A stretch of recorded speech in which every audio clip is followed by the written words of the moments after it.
Thank you for auditing Professor Sky's Record Review, the always positive new music review show hosted by a French professor who's wearing an oven mitt for reasons I will explain very soon. I'm going to be reviewing the album by Julien Baker called Little Oblivions, and I should just say that I don't know much about her. I've only been doing this channel for a couple of years. I haven't paid that much attention to music before then, so this is my introduction to Julien Baker, the first ever album I've ever listened to by her. Apparently she's worked with Phoebe Bridgers before, which is great. I like Phoebe Bridgers, but this is my introduction. I did a little bit of research for this one because I find her, just listening to the album, I found myself really interested in who she is because she's able to present such a cohesive image and such a cohesive personality through her music. I kind of wanted to learn more. The main thing I learned was that the initial thing I learned is that she's from Memphis. And whenever I can, I want to make a pitch. Memphis is the most interesting city to visit in the country. If you like music, there is no place better to go than Memphis. If you're traveling from abroad and you want to go to America, don't go to New York and Miami, go to Memphis. I'm serious, if you love music. This is why I'm wearing an oven mitt. I got this at the Museum of Stax Records, because that's where Isaac Hayes was. One of the best and most interesting musicians of the 20th century. Isaac Hayes was out of Memphis.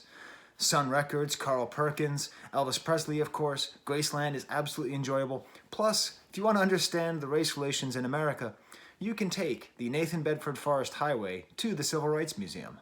That's a true fact. I'm just telling you, I'm not a part of the Memphis Tourism Board, but I should be. It's a great place to go. Way more interesting for my money than even Nashville, where apparently Julien Baker lives now. Now, I don't think that Memphis necessarily figures too much into her music, or at least into this album, because this album is about one thing and one thing only. She described in an interview with KEXP that the title comes from the idea that the substances we use, the escapist mentalities we have, the negative coping mechanisms, are ways that we create tiny oblivions in our head because reality is difficult and painful. It seems to me this album is about the difficult and painful realization that these little oblivions cause major problems in your real life. This album is about addiction, but if you tell me an album is about addiction, I'm going to kind of roll my eyes. Okay, I have a Velvet Underground album behind me. Obviously, I'm interested in the themes of addiction, but it's not really about addiction. It's more about the things you realize about yourself when you are an addict. It's about forgiveness and, more importantly, unearned forgiveness. So I'm just telling you, this musician, who I'd never heard of, who's apparently only 25 years old, made a masterpiece, lyrically at least, a masterpiece of an album which explains the pain of unearned forgiveness. Have you ever been forgiven for something that you have not forgiven in yourself? It's a terrible feeling. And that's what this album is about. It's not really about like, I need to get some heroin or alcohol. I don't even know what her addictions are. Don't think it really matters. So it's a really interesting album, and obviously it's from a different perspective. There are plenty of albums about addiction, but not really about recovery, and certainly not from somebody who's not even in their 30s yet, and certainly not from a woman. In general, the narrative of addiction comes from older men, right? Men who have been through everything and who adapt a sort of like world-weary affect. I was going to say affected affect. I am a language professor, so I don't think I can say an affected affect, who take on an affect of like, yeah, man, I've been through it all, let me tell you. I did some things I'm not proud of. Like Toby, who's barking at the dogs. There's a dog in the neighborhood we call Cop Dog, because he looks like a little cop. Anyway, Toby always barks at Cop Dog. So she doesn't have that affect at all. It's sort of a hopeful, youthful take on this low point in human life. It's about the misery of recidivism, the misery of the cycle of addiction and recovery and relapse, which is very clearly a part of addiction. That's the funny thing about addiction, right? I mean, I was addicted to cigarettes for a few years, so I have some idea of what this is, but that was a long time ago. But part of what makes addiction so powerful is the cycle. Too often it's presented as you are either addicted or you are no longer on the substance. But the cycle, it takes you 8 times to break your addiction to nicotine, as an example. They say on average you have to quit 8 times. That means there's 7 cycles of that feeling of, oh boy, I can do it, oh no, I can't do it, oh I didn't do it, oh I'm a loser. This produces an alienation. I'm talking about all these things, and I want you to know that this album made me understand these things better, okay? This album, if you read the lyrics and you pay attention to it, you will learn about addiction. She's not just describing things. She really isn't. I feel like I understand the process better. I feel more sympathy towards people who are struggling with addiction through this album. That is a really impressive feat. One of the feelings that she really emphasizes is the alienation that you can feel from yourself.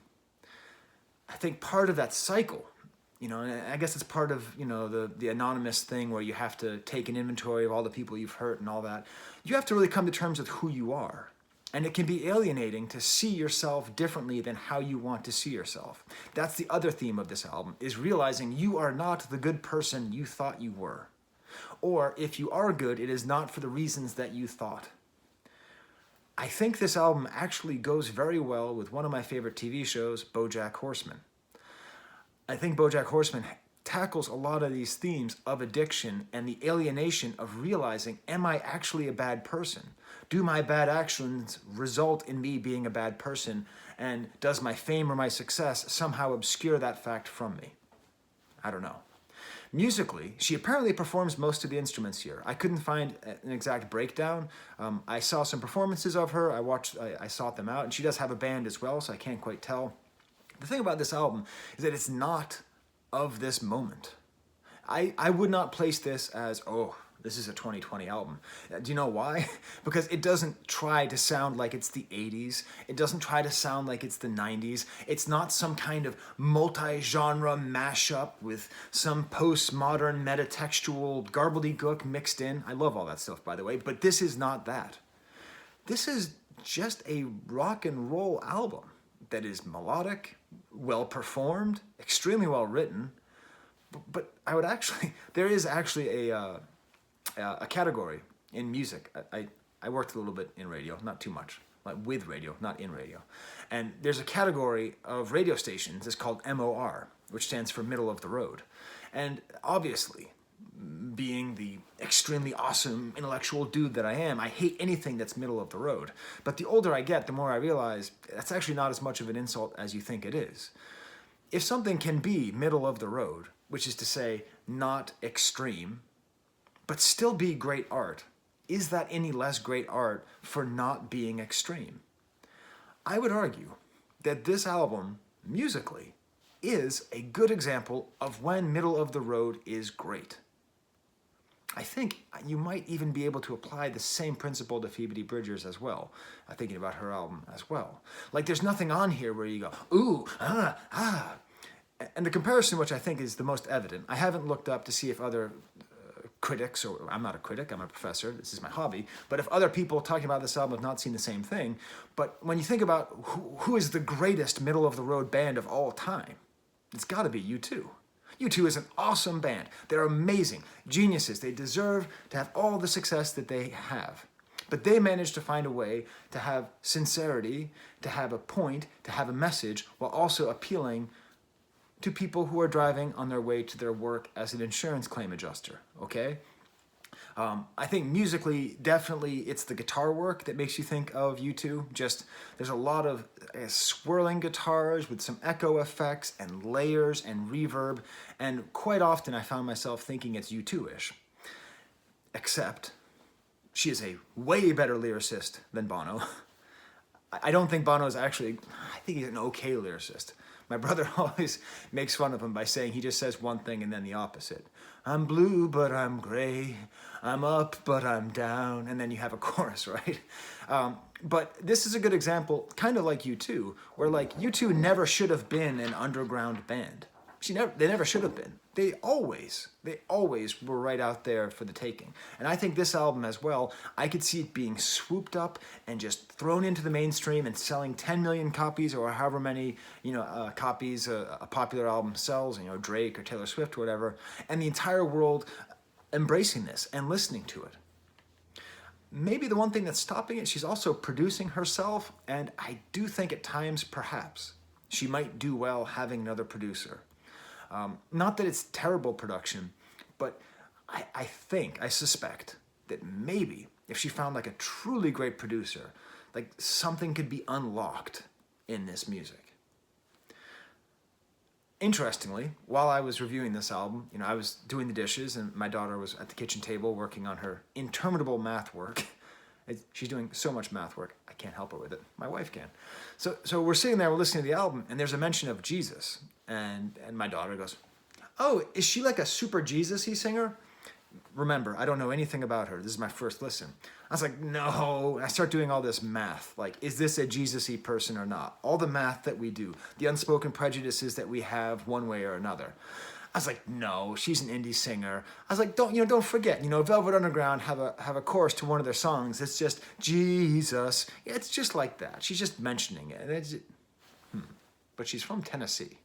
So then all of a sudden, my weird prejudicial math changed from she's an indie star and then to she's from Tennessee. So I said, sort of, maybe. Let's put a pin in that. Maybe she's super Jesus-y. And then I saw her performance on Seth Meyers from last week, and she has like a cross on. And then I ended up watching a great interview with CBC, and I realized that the answer is yes-ish. She is Jesus-y in that way that great Jesus-y musicians are, which is that faith has influenced her, but it doesn't direct her, right? So that this conflict, this album, the heart of this album is the conflict of, am I a good person?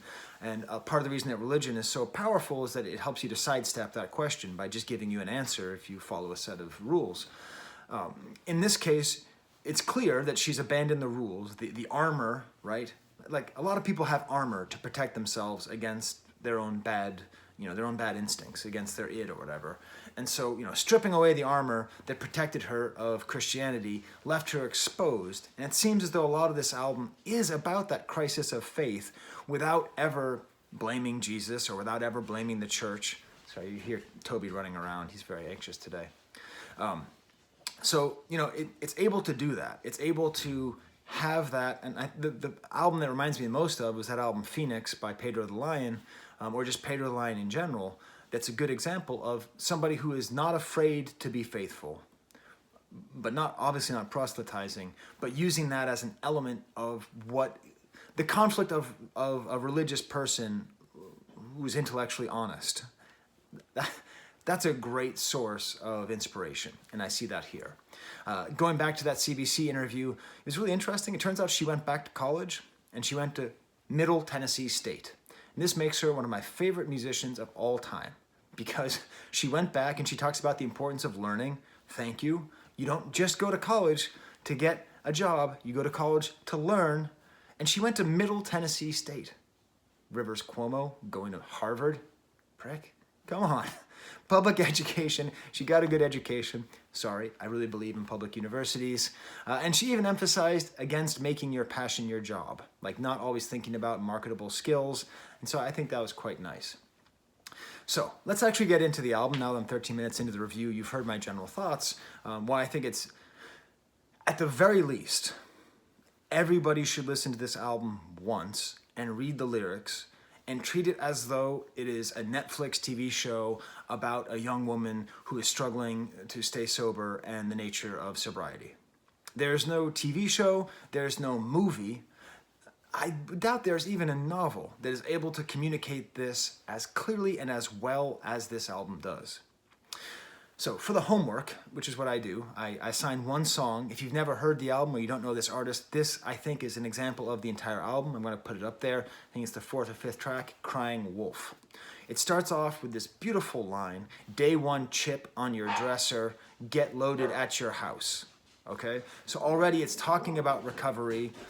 Speaking of crying wolf, I have a barking dog. It's talking about recovery. It's talking about this difficulty and about the day one chip. So when you're in AA or whatever, you get a chip for your first day and your first week or 3 weeks, whatever it is, that says you're sober. So this sadness and this desperation, it's right there, this recovery and relapse.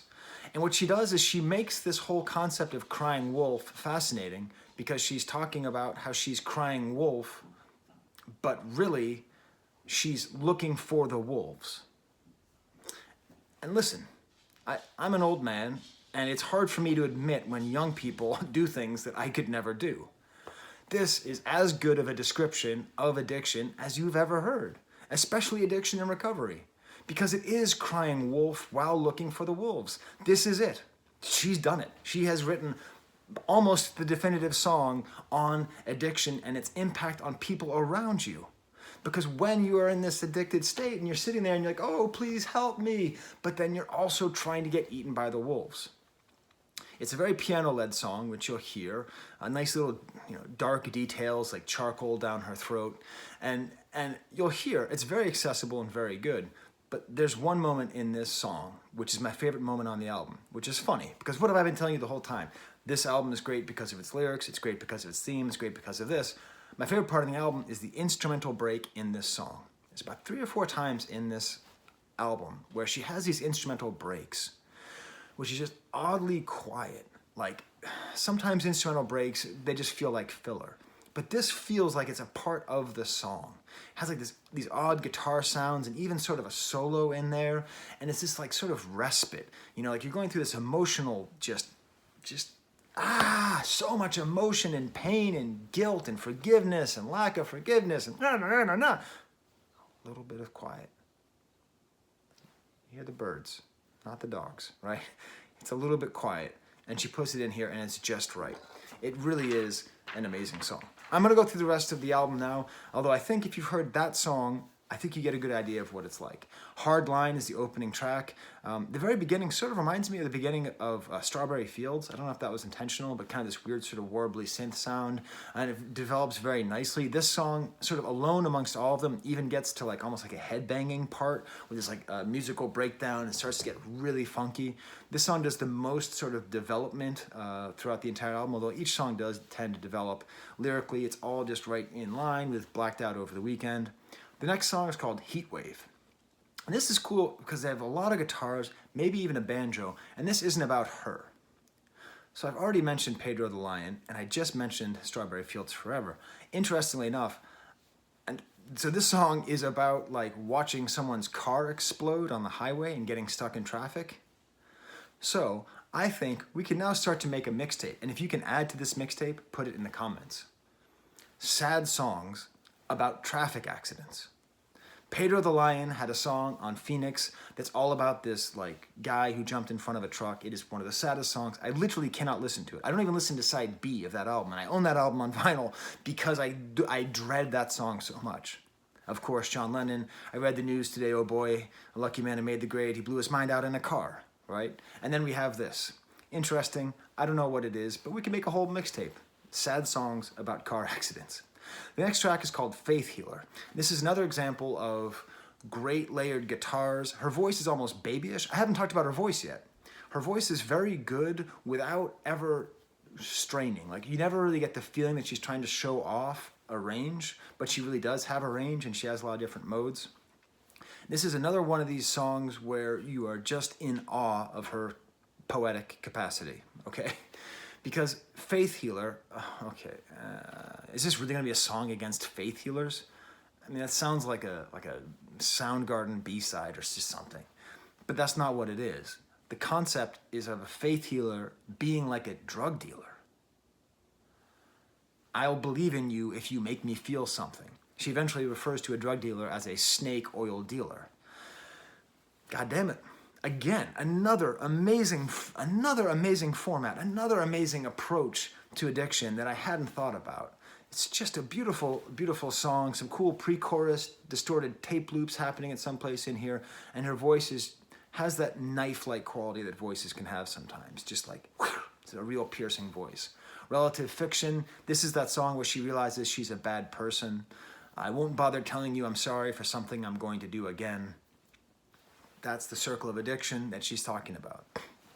This is piano-led for the first time on the album. Most of it's been guitar-led, kind of floating around, stereo, delicate guitars layered in. She even harmonizes with herself and builds a lot of voices, like as the song goes, like doubling her voice, develops with the drums, like lots of layers. Fairly simple production tricks, but lots of layers.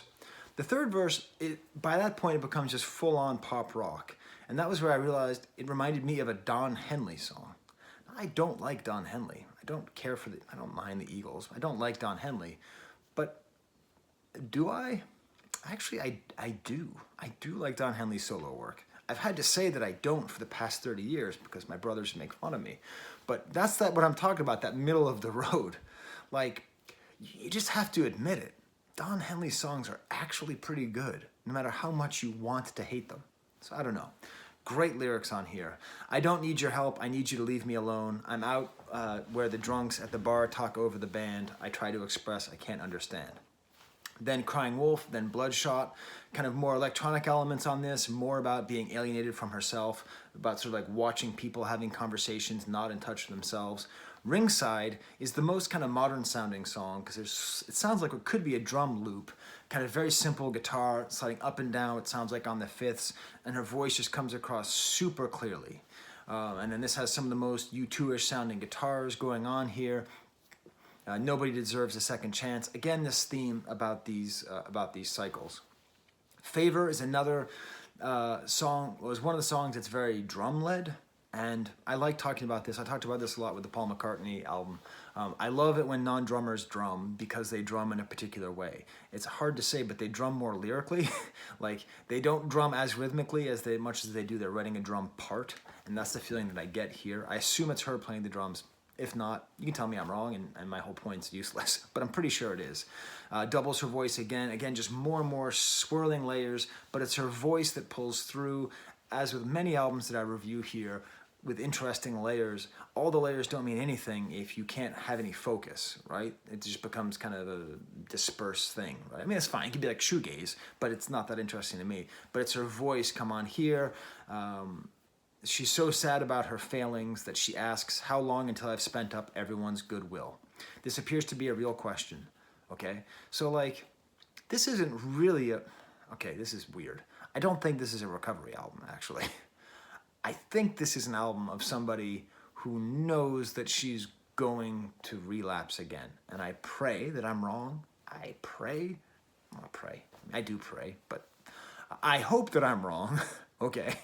But that's the feeling that I get, that she's sort of cognizant all the way through that she's going to fail everybody again.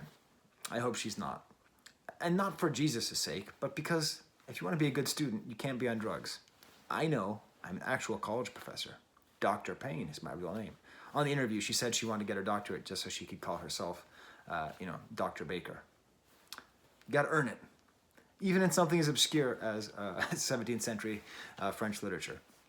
The next song is called Song in E. Just kind of an old, I'm a scoundrel, bad guy, old drunk song, but with some nice viewpoints, some nice insight. I wish that I drank because of you and not because of me. Remember how I said she's probably going to relapse again? I don't know if she is. This line makes me think that she's not, because if you know that you drink because of yourself, you are like 3/4 of the way there. What's cool here is if you listen to the way she sings, it's different than on the rest of the album. She sings almost like she has like a jazz training, almost like jazz phrasing. I should play it for my daughter because she really likes jazz singing. I actually don't. I don't know how she ended up liking it, but that's fine. So it may be the most impressive voice work on the album. So like at no point on the album am I like, whoa, what a singer. But this is the closest that I get. Interestingly, about that sort of like jazz approach, when I saw her perform on the Seth Meyers show, I did notice that like when she sings, she does a lot of facial movements and is like very expressive. And that kind of feels that kind of similar way as well. Yeah, Bo, I'm recording a video, buddy. You know that. I took away your dog bed. I'm sorry. I'm sitting where your dog bed is. Do you want to come up, Bo? You want to come up? Okay. There we go. Look at that. Bo's on the show. Bo is never on the show. So that's Song in E. Let's see how long he stays up here. You can't do it. You can't do it, Bo, can you? All right. Okay. Then you go find the sun in the dining room. Away with you. The nicest line in this song is, I can't take the mercy. And this is a beautiful idea because being unable to take mercy is a very painful and sad sounding truth of addicts. If you think you're going to recidivate, if you think you're going to fall back or you're going to relapse, then people being kind to you hurts you more than if they were mean. This is what I'm talking about. Like, I learned something from this album about addiction. I think I understood that on some intellectual level, but I've never really thought about it. And I've thought about addicts that I've known in my life and about how kind I am to them and about how hurt they are by my kindness.